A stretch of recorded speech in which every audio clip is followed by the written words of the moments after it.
모닝 브리핑입니다. 전날 우리 증시는 혼조로 마감을 했죠. 네, 맞습니다. 미 금리 하락에 전반적으로 투자 심리가 개선된 가운데 그동안 소외됐던 종목들이 상승하는 흐름을 나타냈는데요. 특히 에코프로 그룹주가 강하게 상승하면서 코스닥은 상승했지만요. 코스피 같은 경우에는 연고점 부담에 소폭 하락했습니다. 맞습니다. 지수 자체는 혼조였지만 그래도 모처럼 상승 종목 수가 하락 종목 수 대비 더 많은 시장이 펼쳐졌습니다. 과연 주 후반 금통이라든지 CPI 발표를 앞두고도 오늘 중소형주의 반등이 지속될 수 있을지 여부 한번 지켜보도록 하겠습니다. 모닝 브리핑 지금 바로 출발합니다. 이번 주 컨셉은 낙폭과대주들의 키 맞추기일까요? 그동안 약세를 보였던 코스닥이 강한 모습을 보여준 전거래일 7월 8일 월요일장 한마디 테슬라와 함께하는 소외주들의 키 맞추기입니다. 지금 보면 미국 증시에서도 엔비디아가 쉬어가고 테슬라가 달려주는 모습을 하고 있지 않습니까? 이와 연동되는 흐름을 보였던 월요일장이었습니다. 지난주 금요일 연고점을 다시 한번 경신한 코스피는 어제 삼성전자의 노조 파업 소식 속 상승폭 둔화에 따라 또 밸류업 테마의 차익 실현에 따라 소폭 하락 마감했고요. 이렇게 대형주들은 쉬어갔던 반면에 미 국채금리 하락에 따라 성장주, 그러니까 그동안 쉬어갔던 낙폭과대주들이 2차 전지 소재를 필두로 엔터, 게임, 원전 쪽이 상승해주며 코스닥은 1% 넘게 상승 마감했던 전거래일. 더 구체적인 마감 수치와 특징 섹터까지 확인해보고 오시죠. 월요일 양대 지수는 엇갈린 흐름 보였습니다. 코스피는 연고점 부담감에 쉬어가는 모습이었는데요. 외국인은 이날도 코스피 현물을 5천억 원 넘게 사들이는 등 순매수세는 이어갔지만 지수 상승을 이끌 정도는 아니었고요. 코스피는 0.16% 하락한 2,857에 마감했습니다. 한편 미국 금리 인하 기대감 속 순환매가 돌며 그동안 소외됐던 업종, 특히 중소형주들이 강세 보였는데요. 여기에 테슬라 강세 속 에코프로 그룹주들이 강한 상승을 보이며 코스닥은 1.39% 올라 859에 마감했고요. 오랜만에 코스피 대비 상승폭이 컸습니다.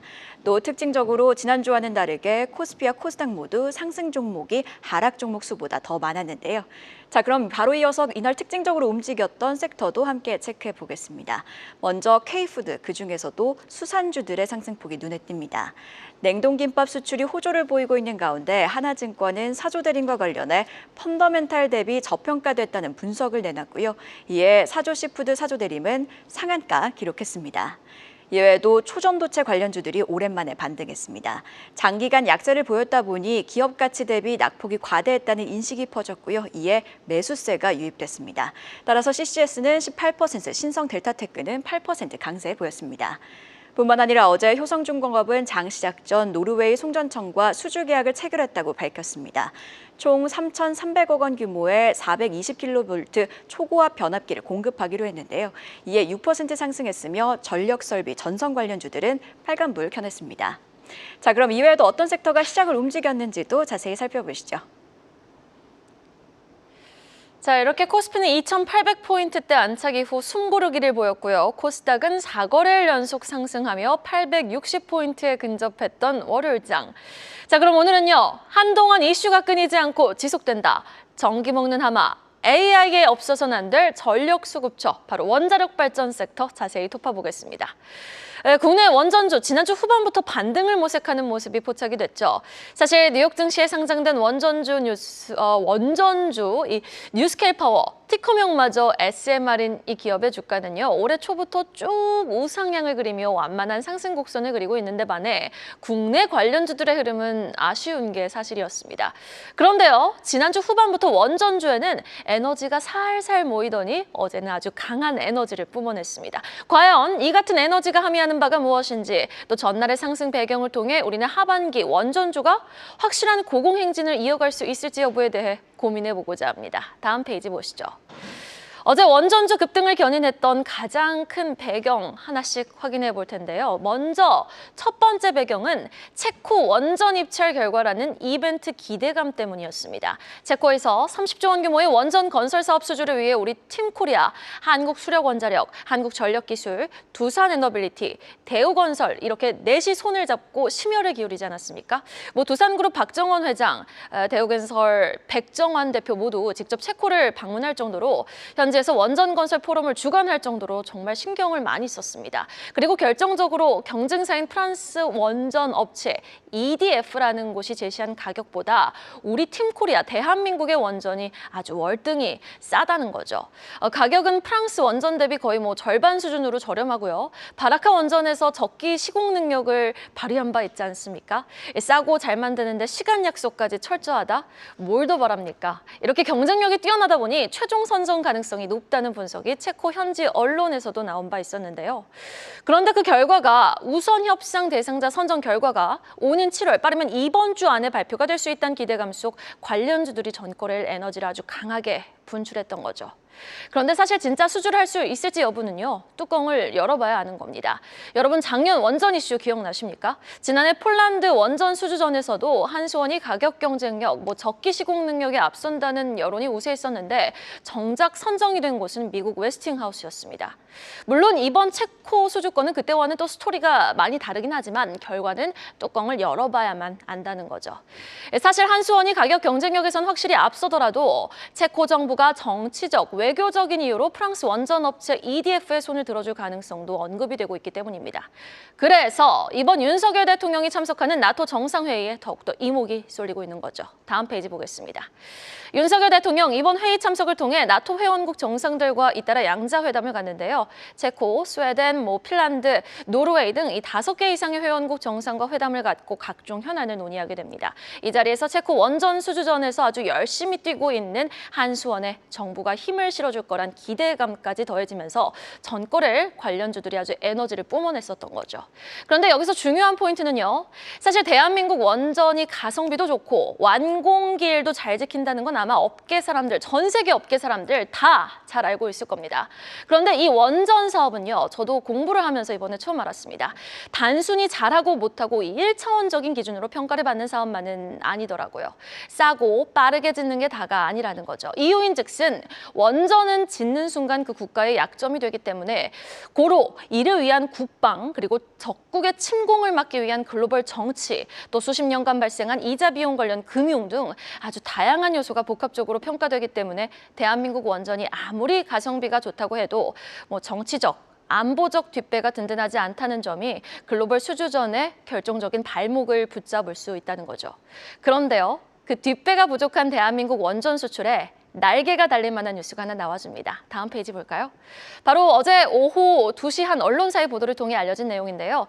웨스팅하우스 내부 소식에 정통한 관계자에 따르면 최근 한국과 미국 정부가 웨스팅하우스의 시공 능력 부족으로 미국에서 추진 중인 원전 공사를 한국 기업에 넘기는 방안을 좀 협의 중이라는 소식이 들려온 겁니다.